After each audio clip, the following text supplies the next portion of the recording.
Okay, well, hello everyone. Welcome to Wine Women and Words. I'm Michelle, and with me, of course, is Diana. Hello.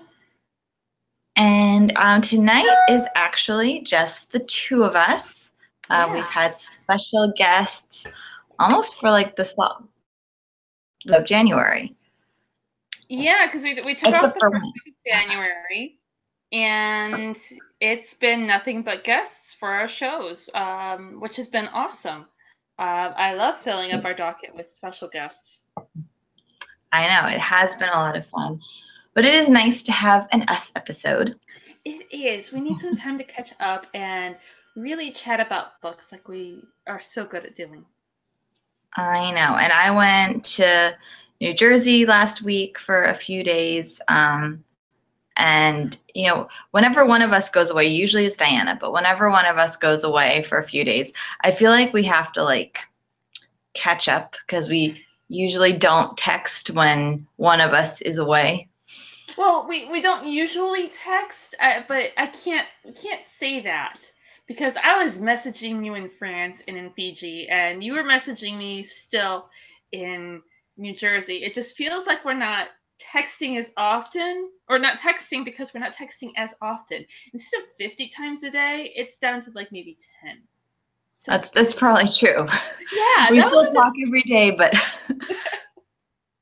but it's not the standard starting at the crack of dawn until the end of the night. Yeah. Literally, it's 24 hours a day for our text, for those of you who don't know. Because of the time difference, Michelle's texting me at my 5 a.m., which is like her 7 a.m., sometimes earlier, depending upon the book that she's reading. And sounds about right. Texting her at midnight my time. So there's 24-hour conversations happening. And God forbid I actually have to find something in our text conversation to reference, like her address, which I should have memorized by now. Oh, I know. That's why I have your address saved, like in context, instead of just in the texts, because you can't find anything in our text messages. I should do that. I'm constantly having to go search, and the problem is I'll do search and I'll come up with address, but the problem now is that we have like 5 or 6 different address texts. And they're not always with your address. Not always the right address.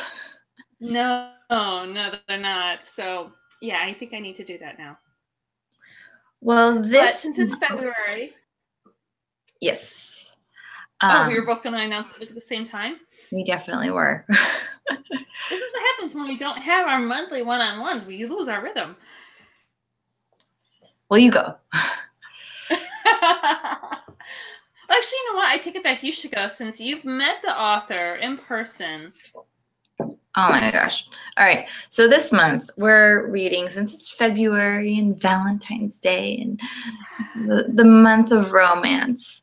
I met this author actually in August, I want to say, of last year, a book festival that I was covering for the newspaper. And I started talking to him, and I said, well, in addition to the newspaper, I co-host this podcast, and it's my friend and I talking about books the whole time, and we'd love to maybe have you on if you'd like that. And he goes, yeah, absolutely. So we chatted, and I got his contact information, and I walked away. And then a few minutes later, he came up to me and he goes, you know what? Since you love books so much and you're interested in having me on the show, I want you to have a copy of my book. And he just gave me a copy of the book just for it, and it's just so sweet. So it's called Wouldn't It Be Something? And it's by Dennis Depcik. Now this book,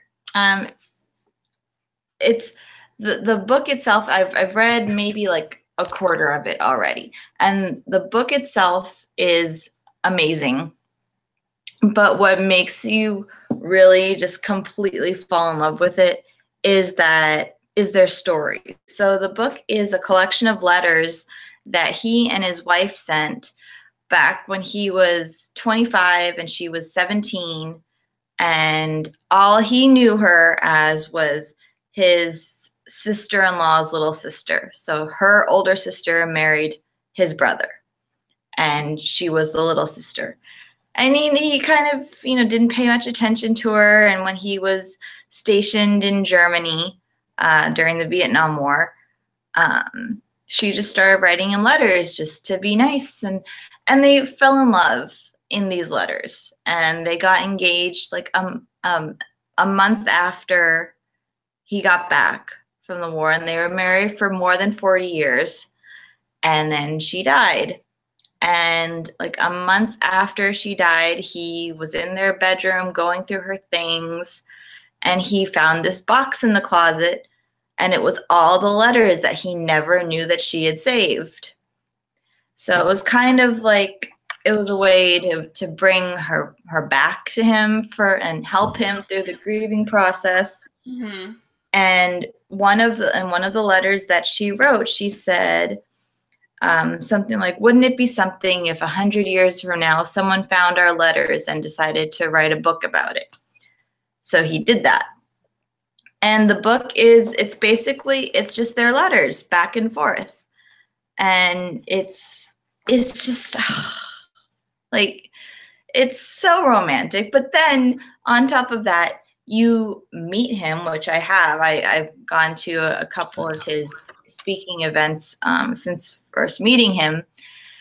And he is so sweet, and he loves his wife so much, and just, it's very romantic, and it's very like, it restores your faith excuse me, in the human race a little bit. So I started reading this book, and I text Diana and I said, we can't just have him on as a one-time guest. We have to have him as a book of the month. So that's how he ended up as February. Mm. And I love it. Apilla's story. I can never say the word right. Books that are comprised of letters. Last Christmas in Paris is one. Letters from Sky is another one, where it's just told in letter format. And I love those books. And so why are both of you down here?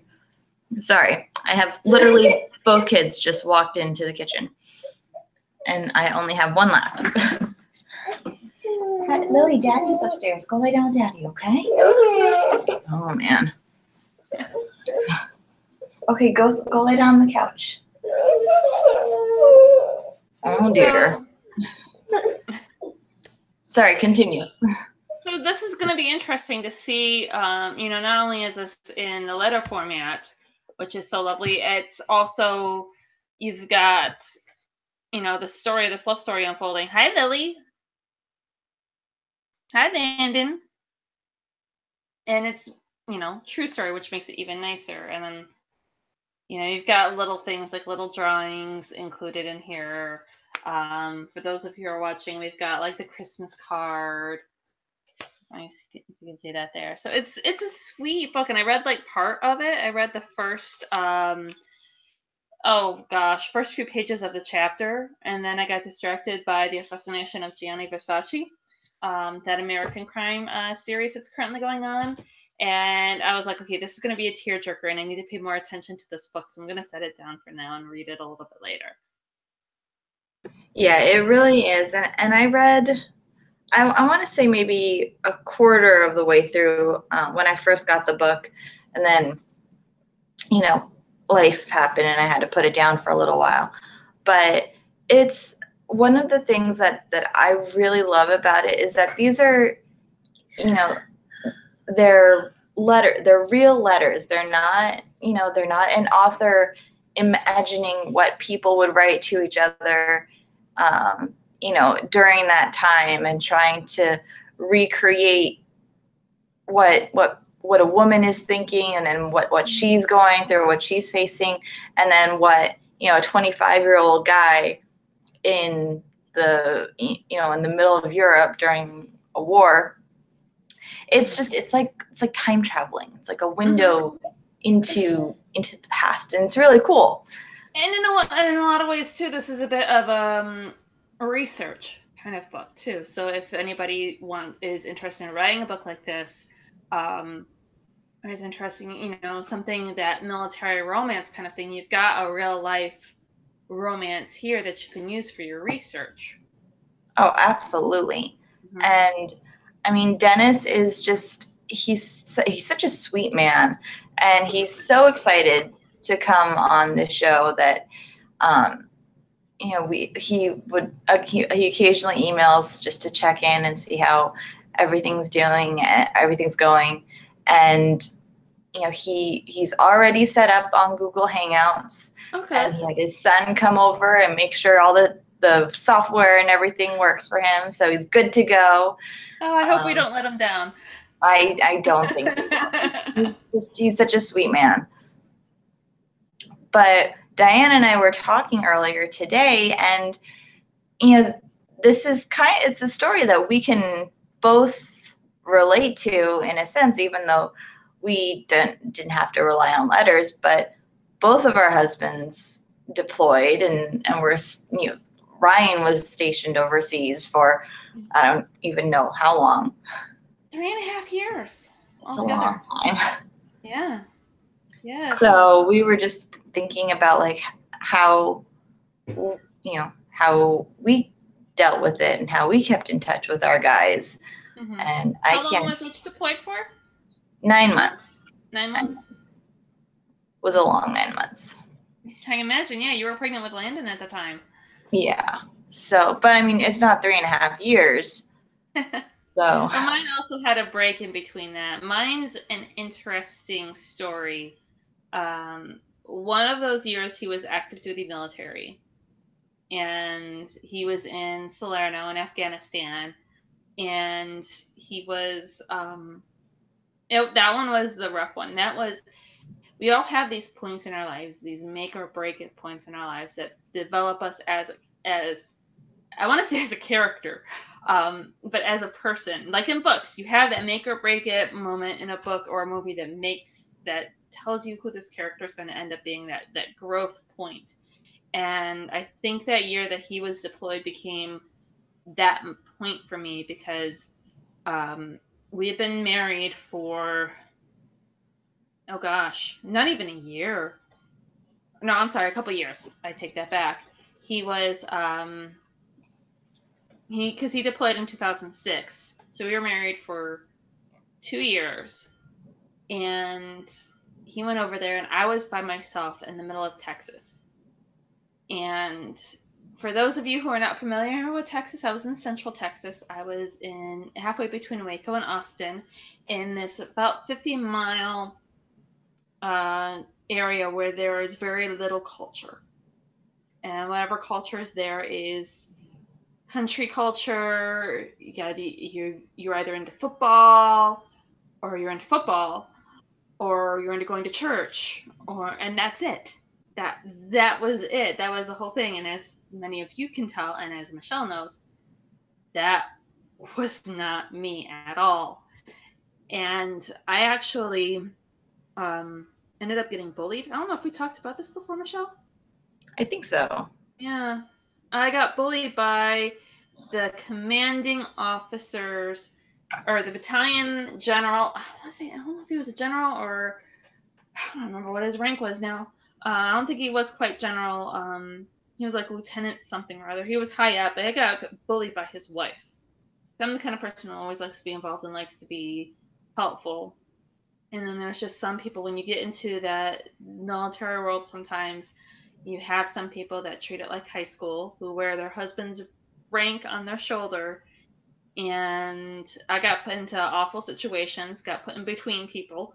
And it was just high school bullshit gossiping. I don't even know what this stuff was about anymore. I don't even remember. I just remember getting harassed and getting just these awful messages left on our answering machine by this woman. And this woman, late 40s, early 50s, and I was 25, 26.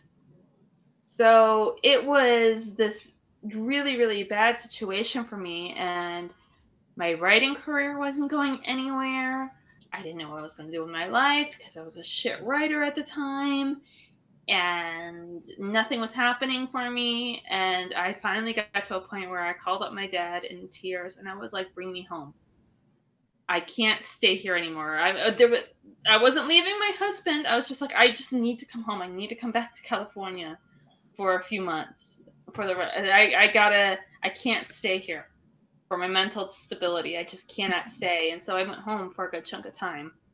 And then he got out of the military. He came home, and we both kind of laid low. He did the rest of his time, and then he got out, and then he went back in, or not into the military. He went as an independent contractor, and he spent 6 months in Iraq and then 2 years in Afghanistan. And I stayed here in California because there was no way I was leaving the state ever again. Yeah. Well, that's a hard thing to do if you're alone. I mean, I went back when Rich deployed. I went back to North Carolina to stay with my mom. I probably wouldn't have. I probably would have stayed in California if I hadn't. I was pregnant with Landon, and Lily was one. One. She just turned 1. And there were a few times before he deployed, but they still leading up to the deployment, they went underway, which is basically they go out to sea, but they stay in the area and they do drills and they, make sure everything is running smoothly. So he would be away for like a week at a time or 3 weeks at a time. And there were a couple of times while he was underway that I got sick. I got really sick. And when you're pregnant and you're really sick, they immediately take you to the hospital and make sure everything's okay. And I just thought, okay. I don't want to be home by myself at 2 o'clock in the morning with a 1-year-old and no one here to watch her if something happens. So that's why I decided to go home or back to my mom's. And that's always, and that's something best because you got to be smart about it because, a lot of times there's this mindset of, you got to stick it out. You're the tough military wife. You're the strong military wife. If you go home to your family, to your support network, you're a wuss. And that's really not the case. Going back to your support network, it's like one of our guests who are going to be on later this month. That's a major step of self-care. You've got to go where your support network is, and you got to go where it's best for you and your family. Oh, so definitely. For you, it was North Carolina with your mom. For me, it was California out here with my family. Yeah, and we didn't. I mean, it was great, and we didn't. I didn't get to talk to him that much, but we would email each other.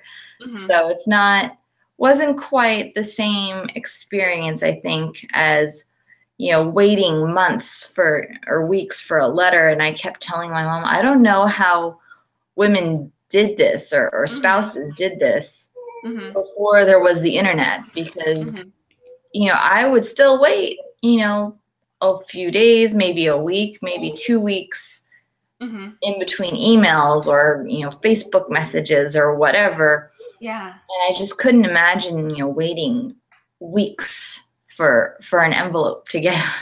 I would go crazy. We had email, and we also I had the task of cleaning out our home that we're living in now, his childhood home, of all his stuff while he was gone when I was out here in California. So most of our emails were me sending him pictures of, do you want this, this, and this? There was a lot of that. So I never actually kept our emails because it was from a dark period, so I didn't want to keep them. But then when he went and did his time as an independent contractor, had regular access to the internet, and we did a lot of Facebook. He turned me into a Facebook addict. I totally blame him for that, because I would get on Facebook, and that's how we were able to see and talk to each other. So and it would be at weird times.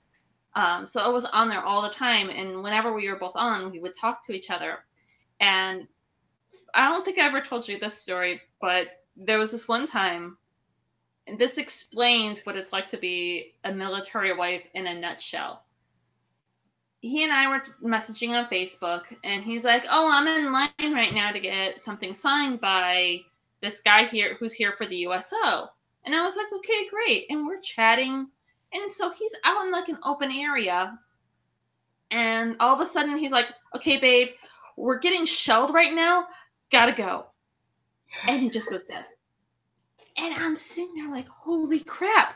My husband's getting fired on. I'm just staring at the computer going, oh my God, what's happening?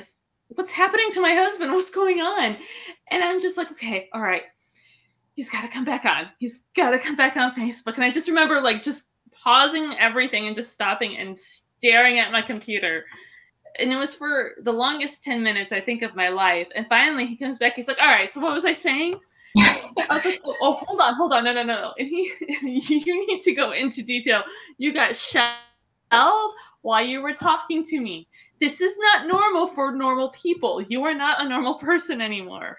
We need to discuss this. Yeah, this is not a, okay, like, so what were we talking about moment? This is a, I am fine. This is, I am fine. I had to take some shelter. You're taken care of. It's all good. Because I never really pressed him for stories. I don't know if you've ever actually asked Rich for stories. I mean, he, not really actually, but he also, you know, he hasn't seen combat the way Ryan has, because he's primarily on a ship. I mean, I feel like if he ever sees combat, something is seriously wrong, because he's in the middle of the ocean and there's really only so many places they can go to hide. Yeah. Not that he would hide, but that's where my mind goes. Yeah, exactly. That's I understand. Yeah, with me, I was taught never to push a military husband or a military spouse, I should say, for information. Never push them for stories, because you don't want to bring up that PTSD stuff and the PTSD flashbacks. They'll tell you their stories when they're ready to tell them. And so I've been like that with Ryan, and periodically he'll just randomly tell me stories about he did logistics, and he handled all the supplies coming in and out of the base, along with managing the airfield. So he'd tell me random stories about how they used a messed up soda order as grenades, just shook them really, really hard, and then threw them off a hill and watched them explode. So I'd hear stories like that too. We're watching a movie, and there's a plane that's flying in, and there's bullets coming out the back. And I was like, oh, that's kind of cool. And I look over at him, and he's like super tense. And I'm like, okay, what's going on? And he's like, that's not cool. He's like, especially if you're on the guy on the runway running away from that. And I was like, okay, all right then.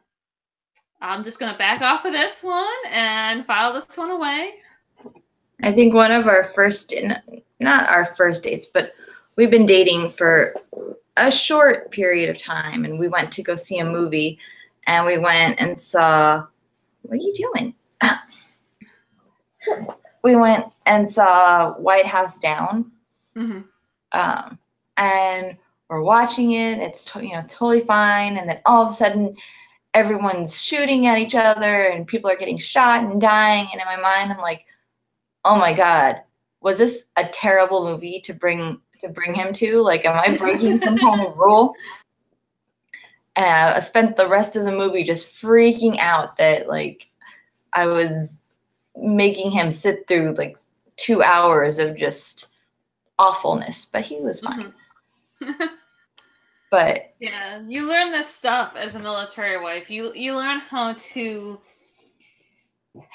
It's not. I don't want to relate it to dealing with a child, but in some ways, you learn how to deal with a spouse with their specifics, their little thing. And so it's a very specialized relationship that you end up having in the military. Yeah. Well, I think it's a little different for me, I think, because Rich is Navy, so he doesn't go through like what boots on the ground, what they go through. But I mean, I remember when he was deployed, all of a sudden one day he emailed me this article from the Navy Times, which is, the newspaper for the Navy. And it's all about how his ship had fired missiles on ISIS targets. I'm like, okay, that's cool and all, I guess. But don't send me this is those good articles. news. I don't need to know this. I'm like, because what happens if they if they fight back? I mean, you're like a little target in a big ocean. Brag about this to me when you're home in bed with me and we're just talking. Do not brag about this while you're overseas and you are still a target. Right. Yeah, it's funny. In every branch is slightly different. My sister, her fiance is in the Air Force, so she's going to have different experiences than what we had, and a Marine wife is going to have different experiences than what all three of us have had. And it's unique and it's tough, but it's really rewarding, I would have to say, because it makes for a stronger marriage. Because if you can make it through a deployment, you can damn well make it through anything. Basically. Yeah. And you're going to laugh about this. So I threw out my back on Monday because I'm old. And and I think I did it actually by working on my book. Kid you not. And that's interesting. Yeah, well, so side note, I have the dog in front of me, then I've got my giant binder of my book that I'm working out editing, and then I've got my computer in front of me, so I'm constantly leaning forward. And I think I strained and pulled something in my lower back or pinched a nerve. So I was so upset and so much pain on Monday that I called him asking him how much is an overdose of ibuprofen. I've asked that question before.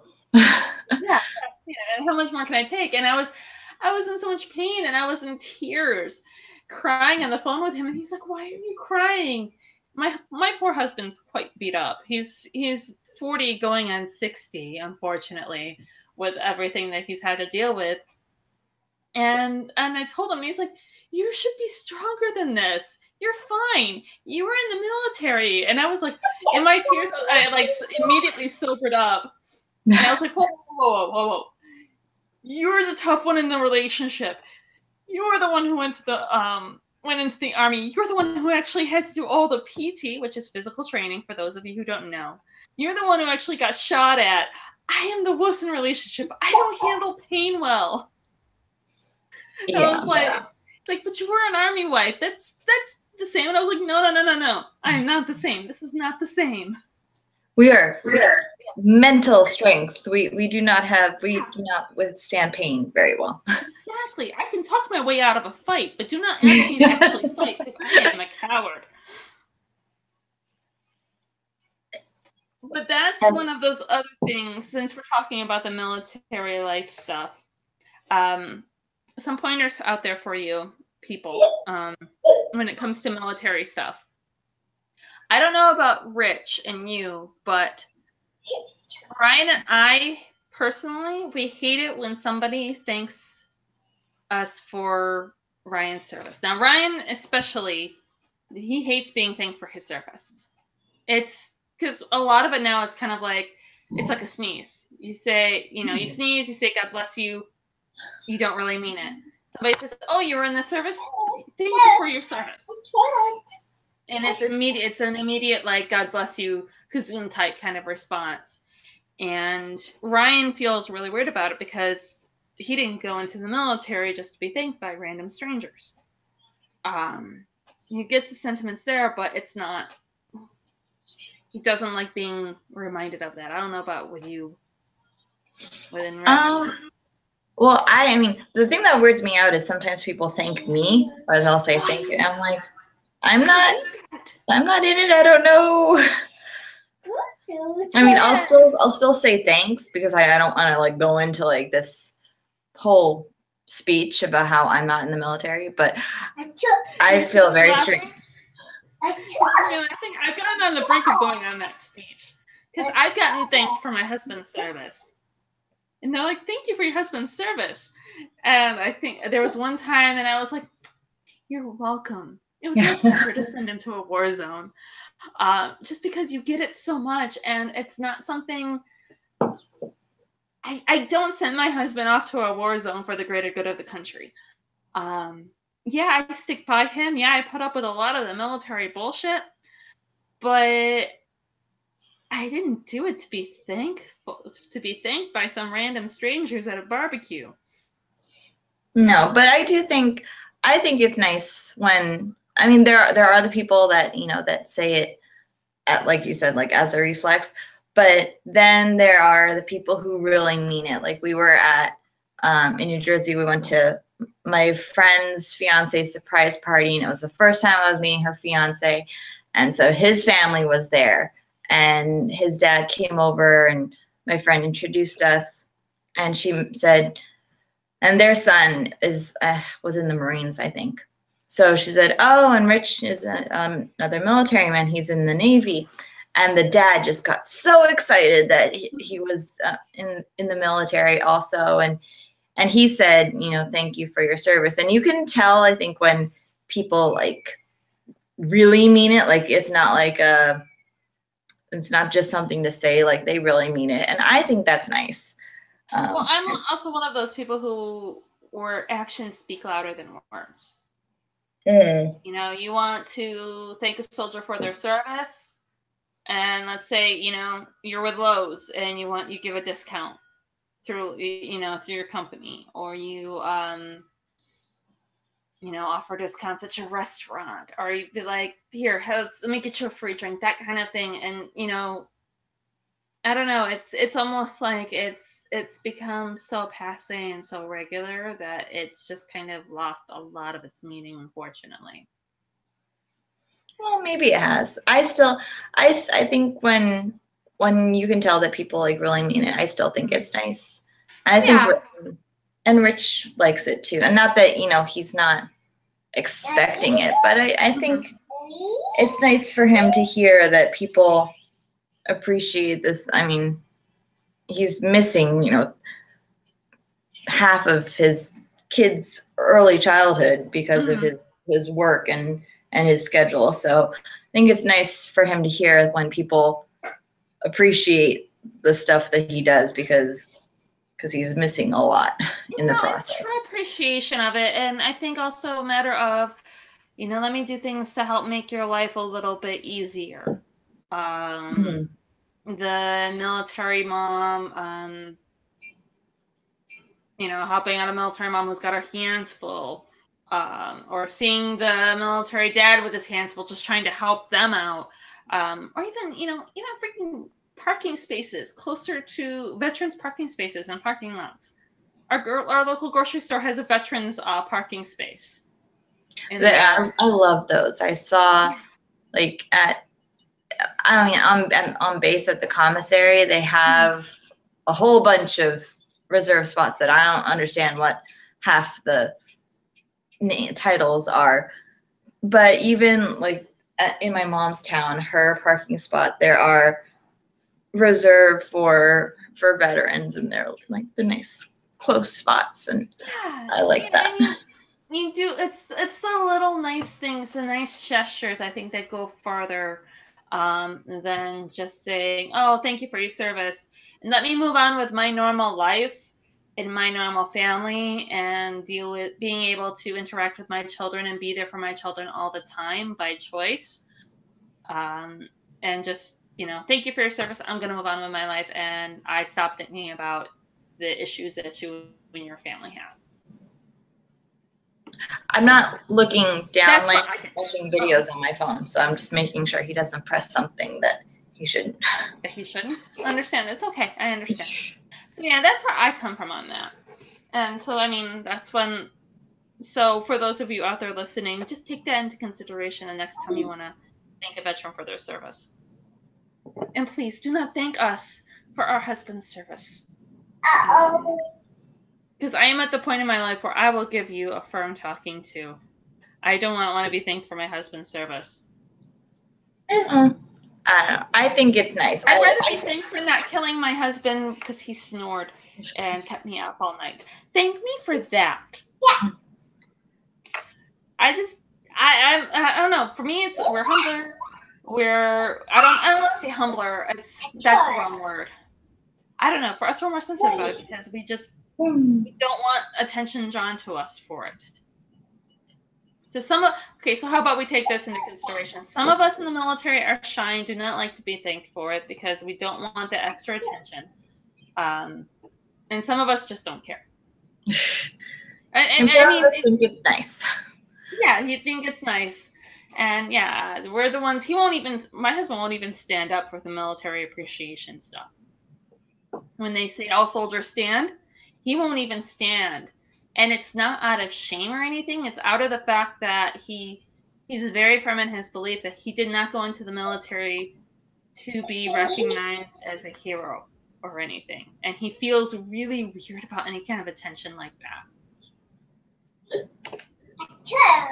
No, I won't stand. The one time that I like stood up as like a military spouse thing was at his it was called the khaki ball, and it was at the end of chief season, which is, I mean, in all honesty, this station that we're at right now is harder than a deployment.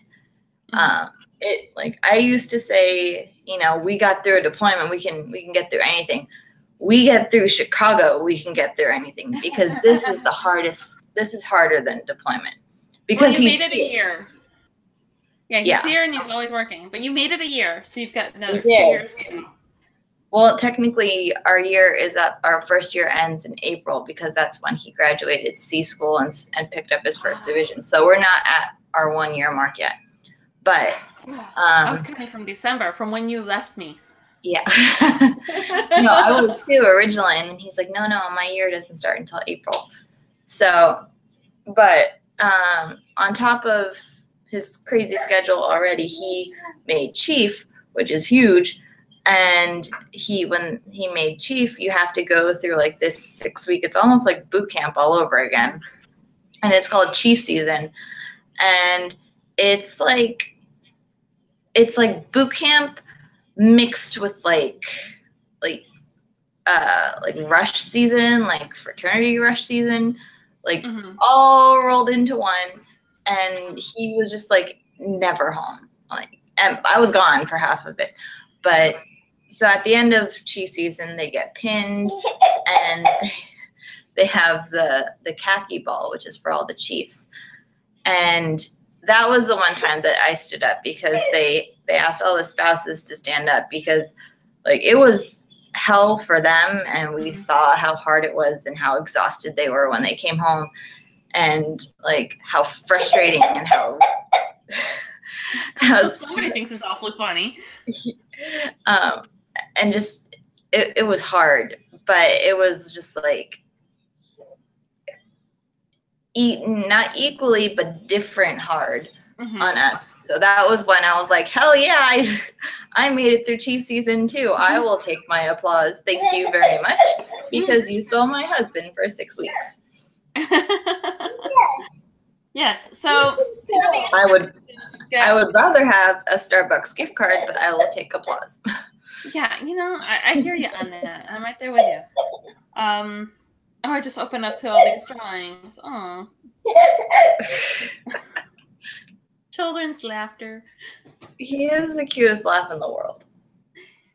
And he's laughing because of me, because I'm just that funny.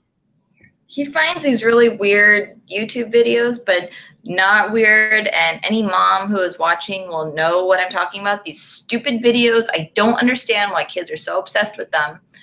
But they are videos of people unwrapping an egg covered with Play-Doh just to open the egg and have packages of toys, and all they're doing is opening the package and showing what toy they got. I've heard about that. I've heard about how people love that. Oh my God. It's like Lily, well, if I let her, she would watch that all day. Unfortunately, he's actually watching a video. It's not, let's unwrap these toys and see how awesome they are. You can do that. You have toys. I'll put them in eggs. You open them. You want me to wrap up your toys for you, I will wrap up your toys for you. Right? I'll go to the dollar store, I'll buy giant eggs, and I'll do that, and I'll get millions of views on YouTube. Like, it's kind of... Maybe you can actually make some money. Maybe we should do that. Maybe we should put books in eggs and cover the eggs at Play-Doh. I love it. We should do that. And can we do like little baby bottles of alcohol too? Because, I mean, like, seriously, like, they open it and they say, okay, and this is, wouldn't it be something? Look, and has a blue cover, and here's the spine. And, oh, in the back, we have a barcode. Let's see which one this is. Oh, we got a next one in the series, guys. Oh my goodness. And look at what I got in my egg.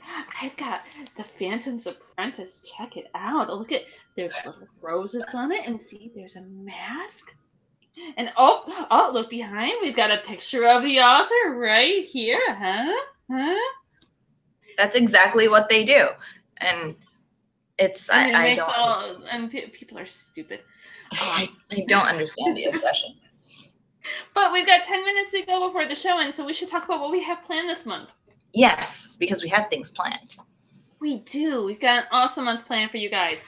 In addition to having Dennis on at the end of the month, so guys, be sure to pick up your copy and read like the wind. It feels like February is a much shorter month than like the other months. I know. And it's because the last technically episode of the month is still a week before the month ends. Yeah, because the month ends on a Wednesday, huh? So next week we have Heather Webb, the author of The Phantom's Apprentice, on the show. I actually just finished this book today, and oh my god, I'm kind of mad that Michelle hasn't picked it up yet. Yeah, and you do that. I will. Yeah, because there's some points in here where I was just like, oh my god, this is happening, and I was like texting Michelle, have you picked it up yet? Because you've got an ebook copy from NetGalley that you have yet to read. I know. But it's gotta have the paperback. I know. I will download it. I have to let my tablet charge, so I'll download it tomorrow and start. Yes. Because I might actually have some reading time tomorrow. Huh? I said I might actually have some reading time tomorrow. Yay for you. I know. The book is great. It's really well written. It sucks you in. You're allowed to not read the whole thing by next week if you don't want to, or if you don't have time to, because Heather is going to be our book of the month, or Heather isn't going to be the book of the month. Phantom's Apprentice is going to be the book of the month for August. So we're going to try something out where we have prequels to our books of the month, like when we had Janet and Joyce on for A Narrow Bridge. We're having Heather on to kind of give us a warm up on this, especially since this just came out. Was it last week? I think it was. Yeah, it's brand, like maybe a month ago. Yeah, it was sometime within a month. I don't even think it's been out for a full month yet. So she's going to come on and talk to us about the book. Because, yeah, when you weren't reading, you know what ended up happening? I ended up messaging Heather, and I was fangirling with Heather and discussing her book with her, because I had nobody else to talk to about the book, because nobody else has finished it yet. So, people, you need to pick this up and read it, because I need somebody to talk to about this book, because I'm just like, it's that good. And then we have another Heather on, because it's February, the month of Heathers. Heather Reinhardt, I believe is the way we pronounce her last name. She is a lot of fun. She does public speaking. She does a lot on self-love and self-care. Because if you don't put yourself first, nobody else will. And it's not something... Self-love has kind of gotten this image of being a white girl's excuse for taking a bubble bath and reading a book, which is still a great thing. Don't get me wrong. But sometimes you got to be able to put yourself first. Heck, you do not have to keep your appointments and things and get-togethers with friends. You need to say, I need to get better so I can be the best me possible and cancel out on said plans. Or just take the time out to put your writing first, to put yourself first, to do what's right for you. And I see you cracking up over that. So yeah, she's gonna come in. She's gonna talk about that. She's also an author. She's working on a book, and she's going to be at Boca de Oro, which is March 3rd in Santa Ana. I got a location at Alta Baja Market at 6 p.m. on March 3rd. So be there or I'm be so square. excited for you. Thank you. I'm That'll so be so excited. fun. So yeah, it's gonna be a busy February. 2018 is gonna be pretty busy for us in general. Yeah, I can't believe it's only February. I feel like we've been in 2018 for a while now already. Probably because we're so busy. And we are actually booking guests right now in the month of April. So you guys got some awesome stuff planned for you. Well, I know we're a few minutes early, but I need to make sure that my child isn't calling China because he has wandered out of the room. That would be awesome if he did, though. You know how you have, does your phone have like emergency call when it's locked? Can you like swipe a different way and get emergency call like 911? Uh-huh. So he knows to swipe that way. And one day he swiped that way and he had my phone, and all of a sudden I look down and all I see are like a bunch of numbers and Hong Kong. Oh no. On top. I'm like, no, we're not calling Hong Kong. We don't need there's no one we need to talk to in Hong Kong. Here, dear, let me introduce you to something called a pen pal, where you write to each other. Right? You can write to somebody in Hong Kong. Let's play that game. Let's not play rack up millions of dollars or thousands of dollars on our phone bill. I don't like that game. Yeah, let's not do that. Not at least not until you're 16. At least not till then. Right. Yeah, because then you can be doing that with a girlfriend. Right, not someone across an ocean. Right? Yeah, well, while you go do that, I'm going to pick up where I left off with the assassination of Gianni Versace. Yay! Tell me how that is, because it looks really good. It is really good, but you also need to be watching Jane the Virgin. You need to watch that first. I know. I have so much to do. That's totally our thing, and you need to watch that and put that on, because you will relate to her a lot. All right, everyone. Well, thank you for watching, and get your book and start reading, and we'll see you next week. See you next week, guys. Bye. Bye.